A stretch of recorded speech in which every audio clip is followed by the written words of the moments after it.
from Washington, this is VOA News.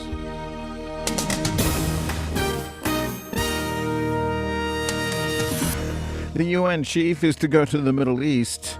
The United Nations condemns the Thursday crash of Malaysian airliner. I'm Vincent Bruce, reporting from Washington.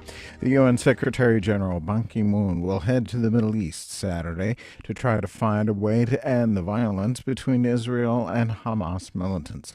Mr. Ban expressed his alarm on Thursday when Israeli forces launched their ground incursion into Gaza and Hamas resumed rocket fire into Israel.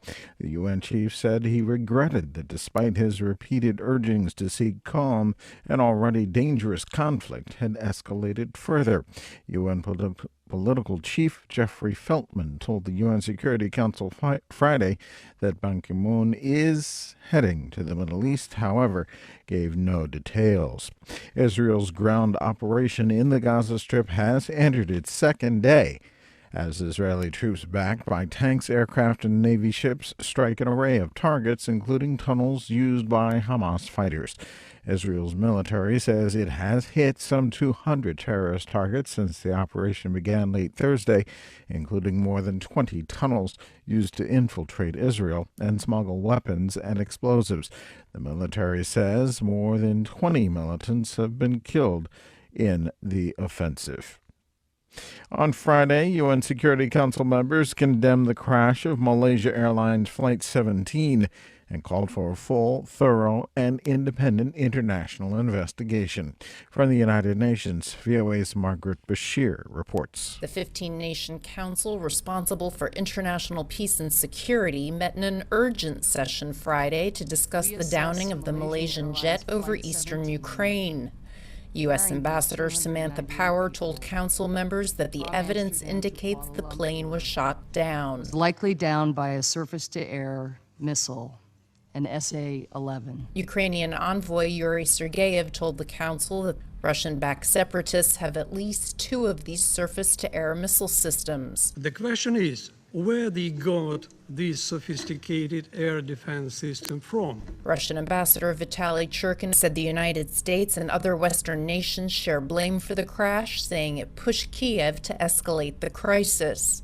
Margaret Bashir, VOA News, the United Nations. U.S. President Barack Obama says evidence indicates the Malaysia Airlines plane that crashed in eastern Ukraine Thursday was shot down by a surface-to-air missile launched from an area controlled by pro-Russian separatists. Speaking at the White House Friday, President Obama called the deaths of the 298 people aboard the plane an outrage of unspeakable proportions. I think it's very important for us to make sure that we don't get out ahead of the facts.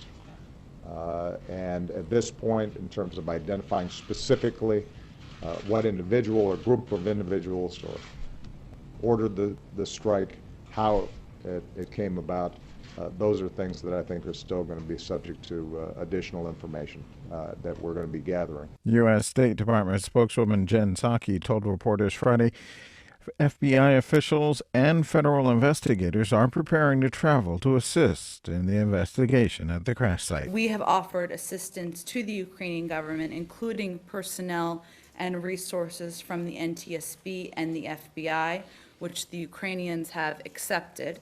The NTSB will be sending at least 1 investigator to the Ukraine.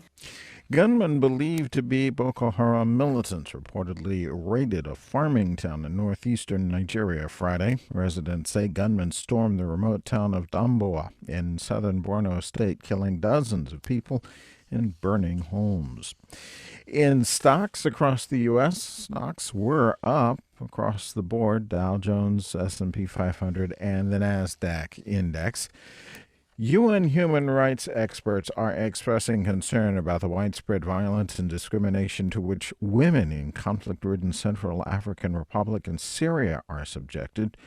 Lisa Schlein in Geneva has a report. Members of the committee say a 6-member delegation from the CAR's transitional government described the profound crisis into which the country was plunged.